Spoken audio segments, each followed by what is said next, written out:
ఈ పువ్వును జంత్రమల్లి అంటారు. ఈ పువ్వు యొక్క ఆకును ఉపయోగించి మనం మందు ఎలా తయారు చేయాలో ఇప్పుడు చదివి తెలుసుకుందాం. పడటం వలన ఏర్పడిన గాయాలను, పుండ్లను తగ్గించే మందు. కావలసిన పదార్థాలు: జంత్రమల్లి ఆకు, ఆముదం.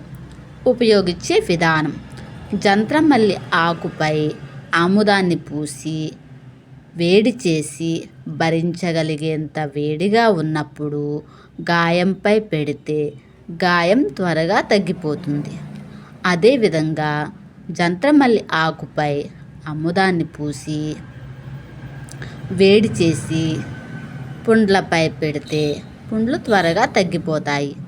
గమనించవలసిన విషయం ఏంటంటే ఈ మందును 5 సంవత్సరాలలోపు పిల్లలకు ఉపయోగించకూడదు. షుగర్ ఉన్నవారు కూడా ఉపయోగించకూడదు.